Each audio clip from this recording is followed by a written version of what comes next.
Hey everyone, welcome back. My name is Andrea. I am also known as the Knitting PT here on YouTube and on Instagram. If you are a new viewer, welcome. What you'll find on my channel is lots of talk about knitting and yarn and all things yarn adjacent, as well as wellness tips. I am a physical therapist by trade, I don't even know why I said that. I'm a physical therapist.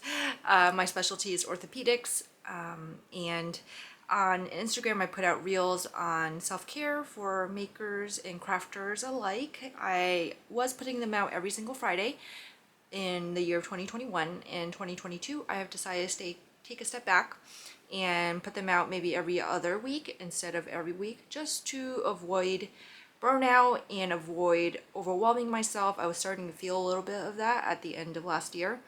So going into 2022 with good intentions, with taking care of myself, both physically, mentally, spiritually, emotionally. So yeah. Where else? What else? You can find all the links to where you can find me online down in the description box below. My Patreon, where I put out weekly exercise break videos for subscribers. My Ko-Fi, if you wish to donate.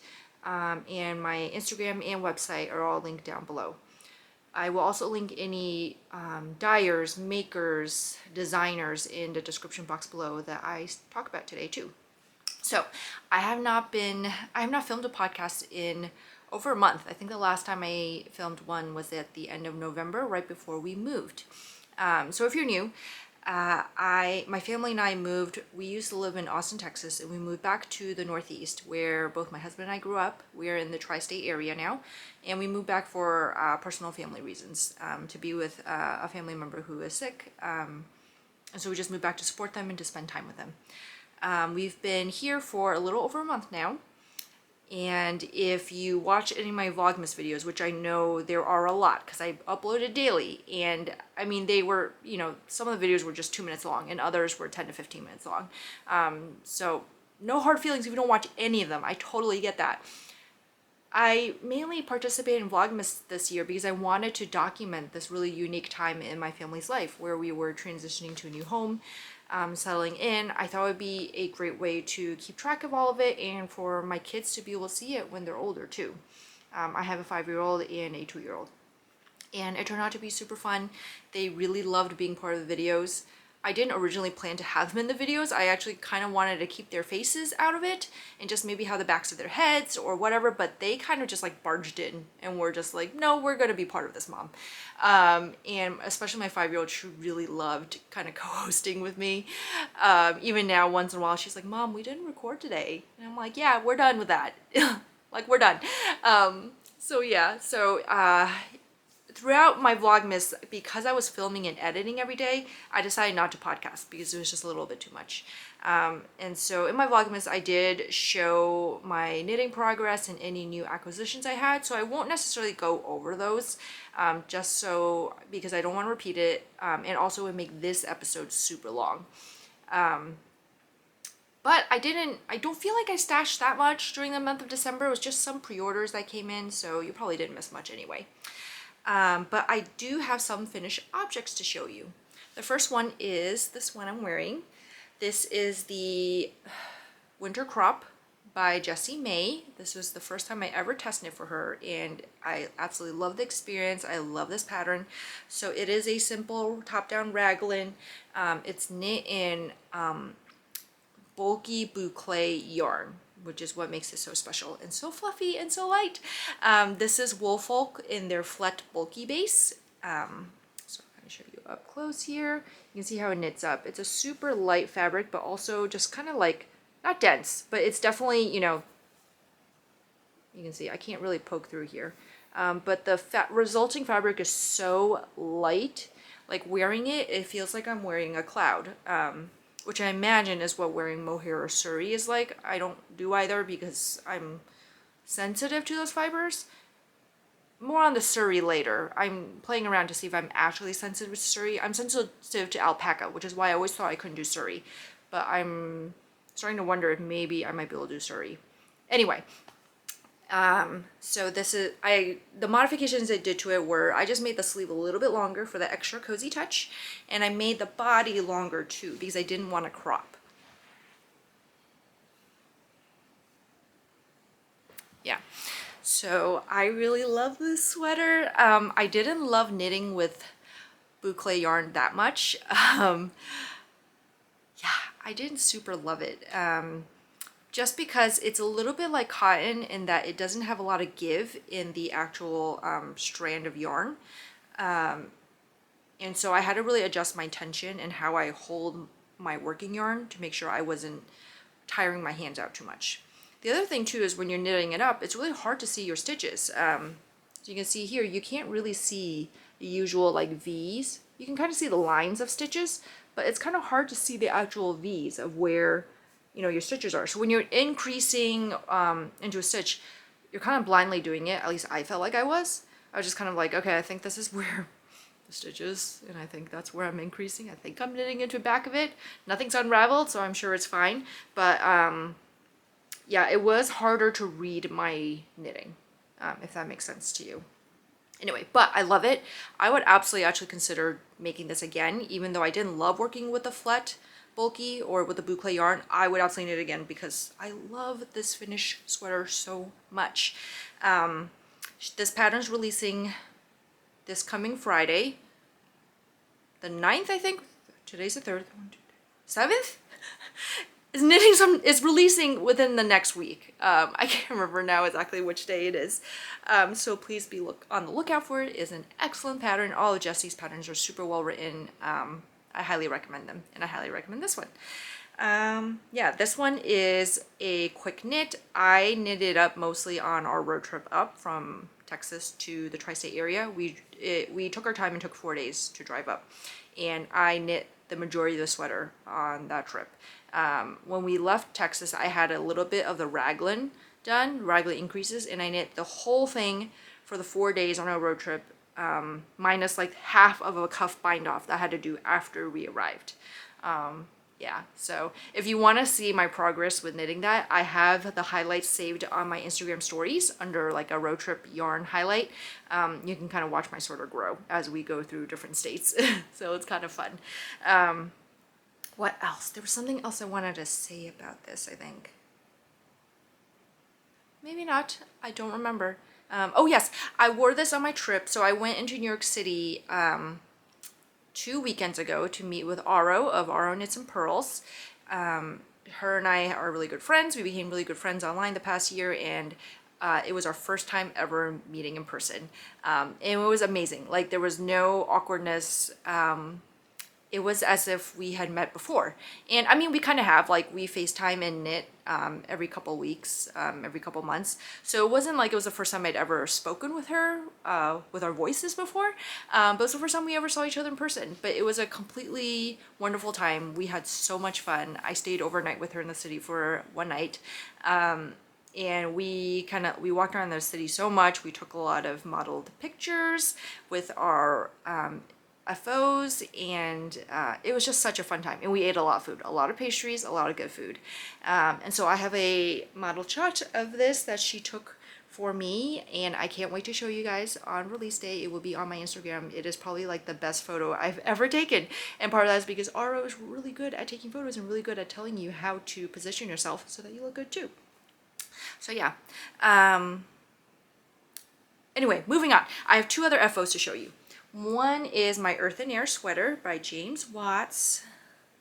So this is part of my Monet capsule collection that I've been working on all year with the Red Pansies monthly Monet Impressionisms Club colorways. So this colorway was September's, and it is called Rose Walk, and it is the contrast color, this beautiful variegated red, orange, yellow color.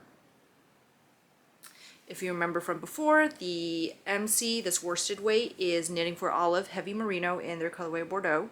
And for the Rose Walk, I did fingering weight. So this pattern by James Watts, Earth and Air, is actually written for worsted weight held with a CC that is a mohair or suri.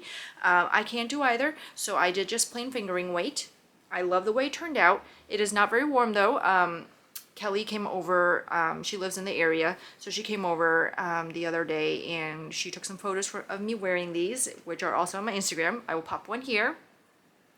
And I was really cold. It wasn't even that cold that day. I think it was maybe like the 40s, but it felt like I was naked because the wind just like blew straight through. Like there's like no insulation in this at all. So this is definitely like a springtime sweater or even summertime sweater. Yeah, it's not transparent, but it's definitely no insulation. Yeah. But I love it. It is brioche. Just give you a close-up look of all those colors. Look how beautiful that is. Anyway, yeah, really, really happy with this one too. It'll be a while before I can wear it though. And my last FO I have to show you is the Transition Slipover by Aimee Sher. So this is a vest slipover, and I love it. It is so unique, it's so elegant, so classy. I will pop a picture here of me wearing it. So I knit this up in Woolfolk Tuve, which is an Aran weight, and this is, I don't remember the colorway name. I will pop it down below with all the details I always do. But this slipover vest is actually, it's reversible, that's the word, reversible. So what she calls the front is a scoop neck, and the back is a V-neck. It's so, all the cabling is so beautiful. So beautiful. I love it. And then the sides are, you button the sides together with buttons. And here are mine. I'm not very good at judging where to put my buttonholes and where my buttons are, so I had to redo the buttons a couple times to make them line up side by side, and then as a result the buttonholes didn't really line up on one side, and so what I did was I just permanently sewed the buttons together because it's not like I'm gonna wear it with the buttons open. And plus I think my buttonholes were like a teensy big, and so my buttons kept like slipping through the holes when I was wearing it, so I just permanently sewed it together. But here are my buttons. These are from Denim and Rain fibers. These are resin buttons that she makes. They're so beautiful. Hold on. Can you see those? Is it focusing? There we go. Perfect. So I have two on each side. Yeah, these buttons are so gorgeous. Yeah. I was so happy that I got my hands on them. And so happy that they worked out so well and paired so well for this test knit. Yeah, so I highly recommend this pattern as well. It was pretty intuitive to follow, the cabling as also, and it's just such an elegant pattern. Such a beautiful layering piece. Yeah. So yeah, this is coming out I think in a week, it's coming out mid-January. So yeah, be on the lookout for that from Aimee Sher. Her handle on Instagram is Aimee Sher Makes. She's a lovely designer. She only started designing a year ago, which I cannot believe. But I really love this pattern so much. I really love testing for her too. So yeah, it looks a little awkward hanging up, but it looks great on. Yeah. All right, so those are my FOs. In terms of whips, I'm going to take a drink of my cold coffee. In terms of whips, I have two that I'm actively working on right now. One of them is a test knit for Samantha Guerin Designs. This is the first time I'm test knitting for her. I was really excited to do so because I knit one of her patterns earlier this year, the Petal Party Crop, and I really loved that design. So I was really happy to test knit for her when this design came out. So this is called Chalet Days Sweater. And, sorry, I'm trying to front and back. Okay. So it's a top-down color work. Look how gorgeous this is. It is so stunning. This color work yoke is just so stunning. I love it. So I just separated for the body and the sleeves yesterday.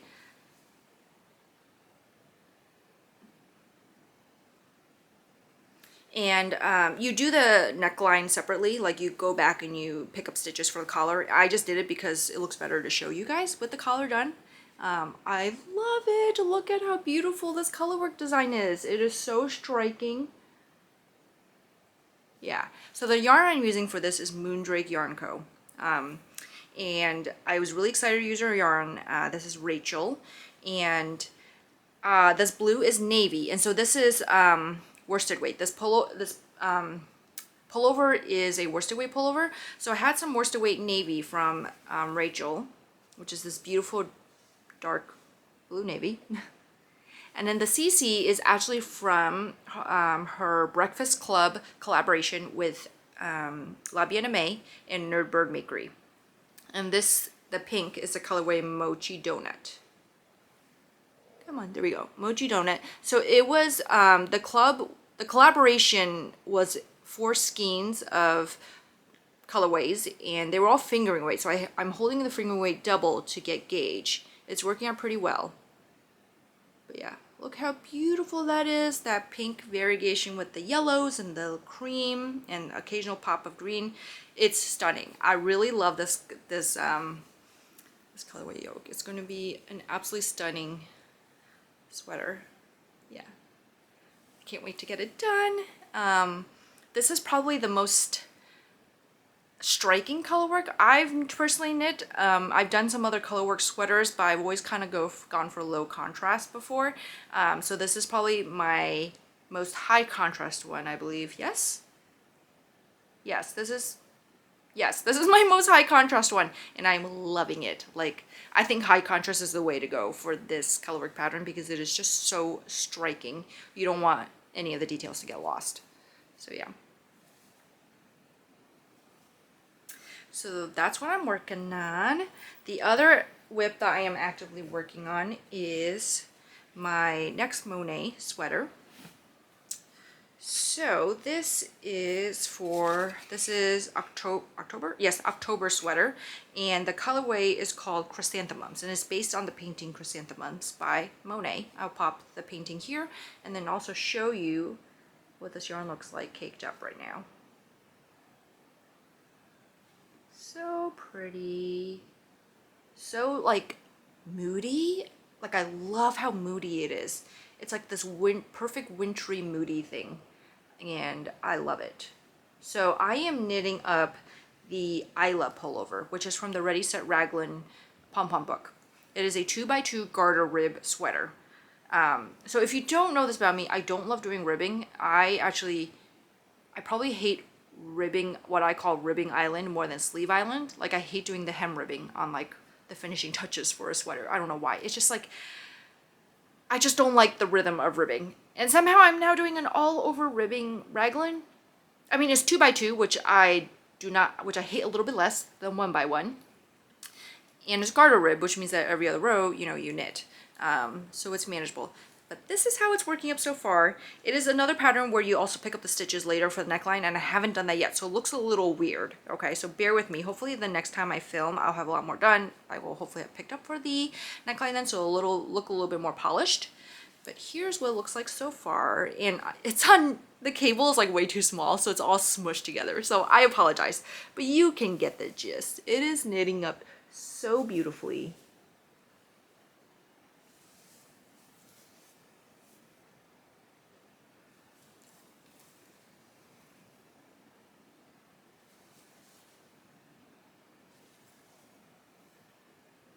Yeah, it is so beautiful. I love how kind of squishy it is.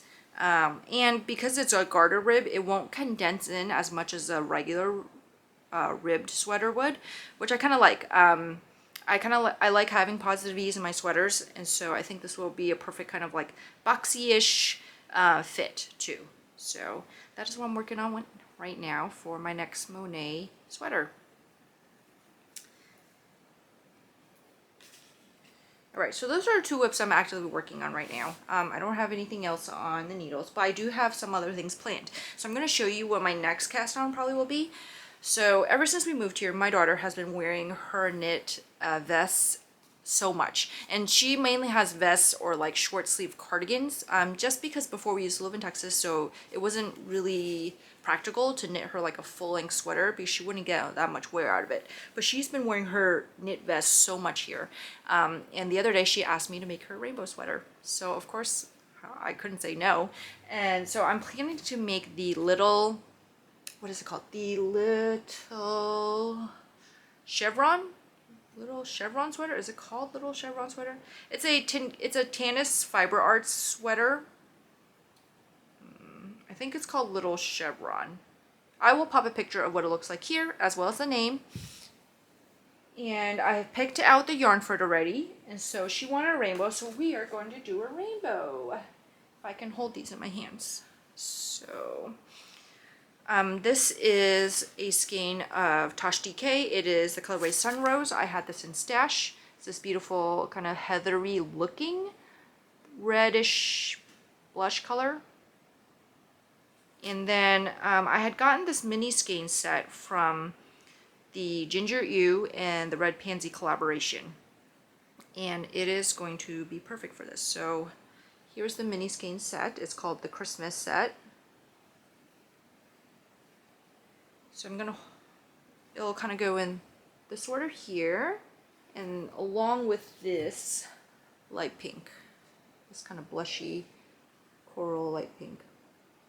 This light pink I believe is Almond Blossom from Malabrigo.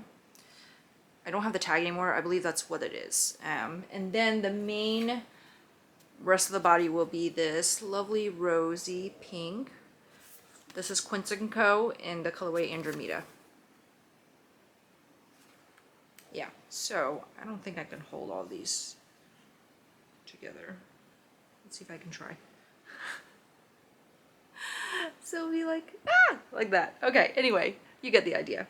But I will probably cast that on for her maybe next week or in 2 weeks or so, once I've kind of made significant progress on my own sweaters. And so I'm really excited to knit that up for her and have her wearing it. It'll be super cute. Okay, so moving on to stash acquisitions. This is going to be a long one. So first, most of my stash acquisitions actually have been gifts. So first, actually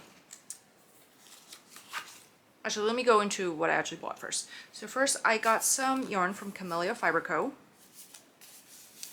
And Camellia Fiber Co., they do seasonal colorways where every season they release 2 colorways, which are limited edition for that season only. So I got one of the winter colorways. This is Lichen, and it is this beautiful soft sagey green. The lighting is kind of blowing it out a little bit, I feel like. I'll see if I can get it. Yeah, it's getting a tiny bit blown out, but it's this beautiful light sage green color. And so I got it on worsted weight. I got 4 skeins of this. What you'll notice is that a lot of my stashing for the next several projects will be mostly worsted weight, because my fingering weight sorter is not warm enough to keep me warm here.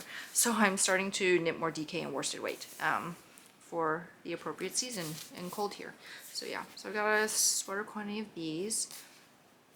And I also got the Red Pansies November Monet Impressionisms Club. This is based on the painting Ilo Ortiz, Island and Nettles. I'll pop the painting here.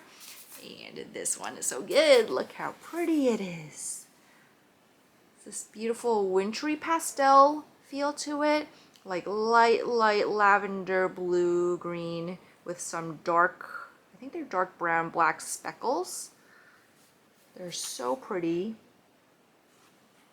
So I got a sweater quantity of these on DK for my sweater. I haven't decided what yet, mainly because I'm still working up Octobers. And so once I get closer to finish up October, I will figure out what I'm going to do with Novembers.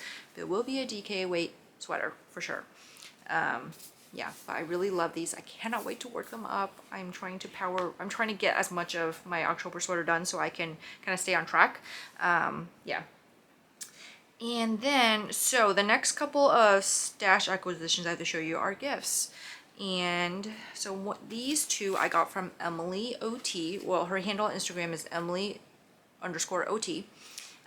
Emily is a good friend of mine that I made this year. She's an occupational therapist, so we bonded over our respective, healthcare industries, and OT and PT are closely kind of interrelated. In a lot of settings, we work together a lot on patient care.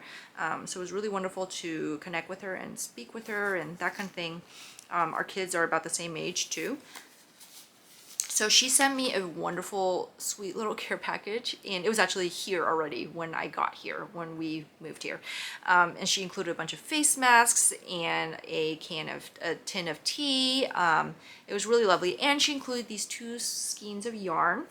And this is from Lotus Yarns, and it is a natural, it's a yarn from China actually, and I've never heard of this before, but this is a silky cashmere fingering. Let me show you the label here. And oh my gosh, they're so soft. So it is 55% silk, 45% Mongolian cashmere, and it's 400 yards a skein, so it's fingering weight. And there's no colorway names, it's just like numbers. But there's 1 skein of this light gray and 1 skein of this purpley lavender color. Anyway, they're so soft. I don't know what I'm gonna do with them yet. They're so soft. I might use them for some kind of maybe color work. I don't really know, but they're really soft. Thank you, Emily. It was such a thoughtful and generous gift. Yeah. And speaking of generous gifts, Megan. Sorry, my battery died. So speaking of generous and thoughtful gifts, Megan of Kimchi & Co. also sent me a birthday / Christmas present. My birthday is December 20th, so I'm like a kind of a Christmas baby, and it was really sweet of her. Like, it was a total surprise. She didn't even tell me she was sending it. It just like showed up in my mail, and I was completely blown away with what was inside. So first she sent me this 4-ply fingering weight. It's 60% organic cotton, 40% linen. It's, the prairie is from Ritual Dyes, and it is the prairie flax base. And this is a colorway Undine. It's this beautiful light blue.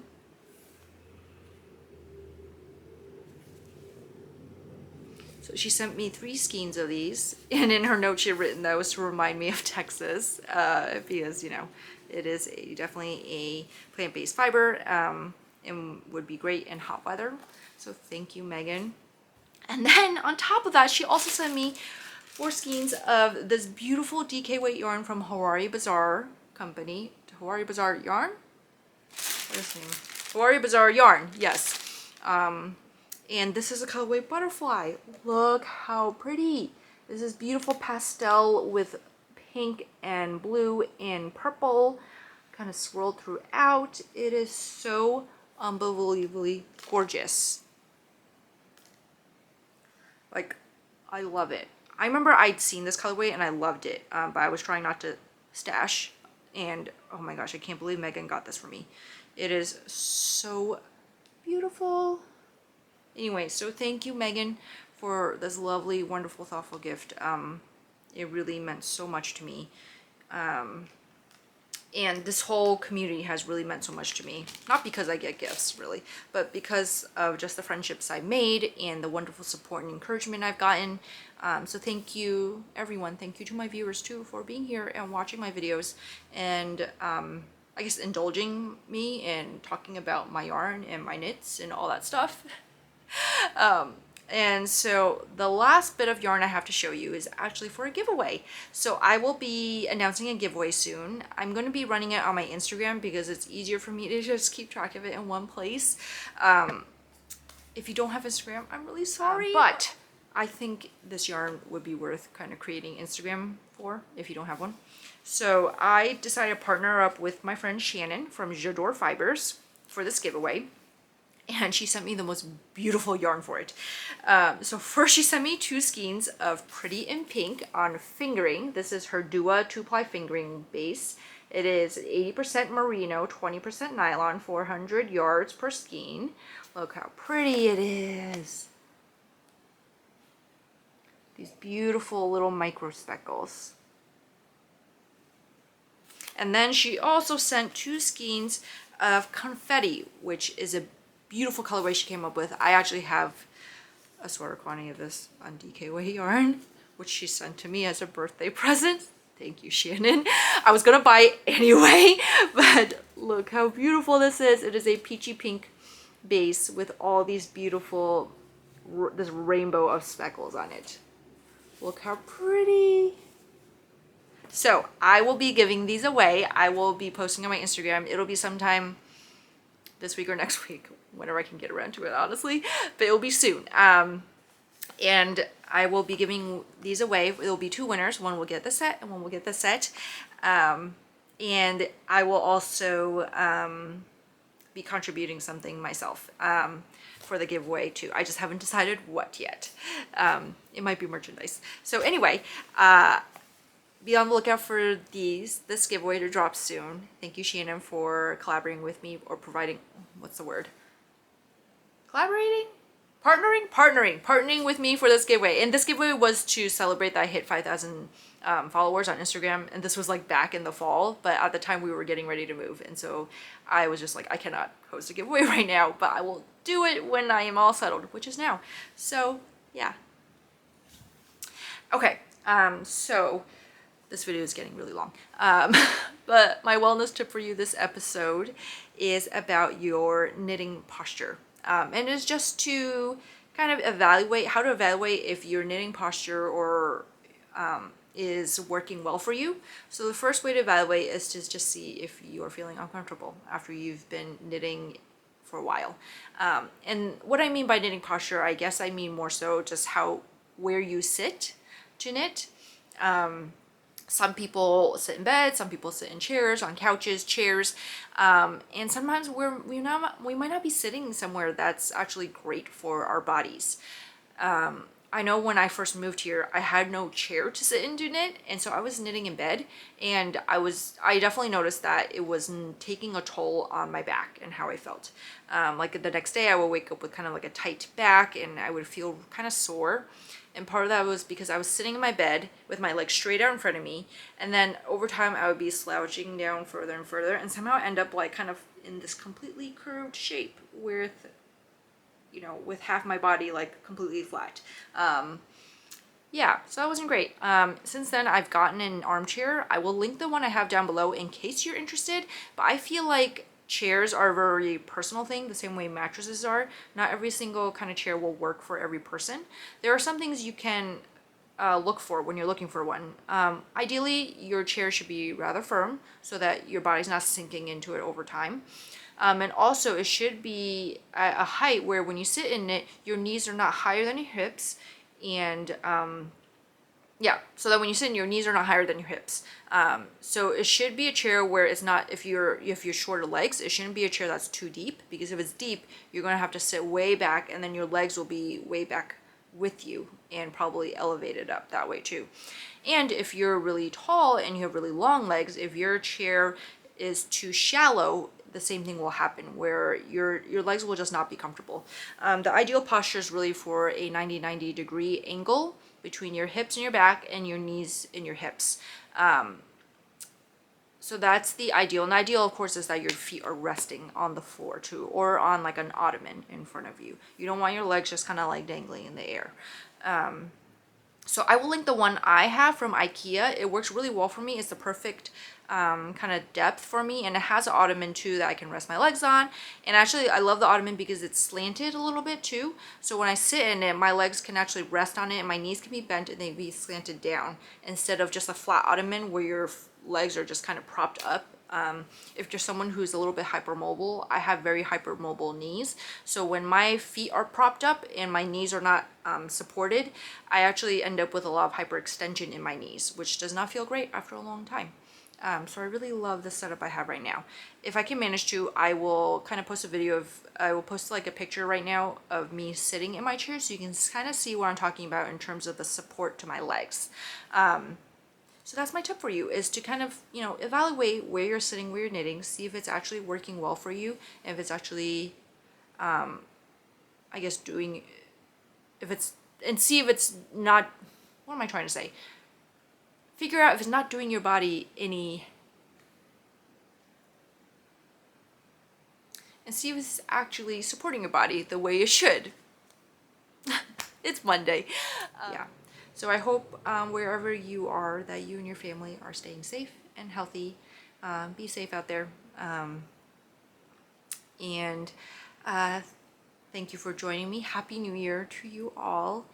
And I will see you guys next time. Happy knitting.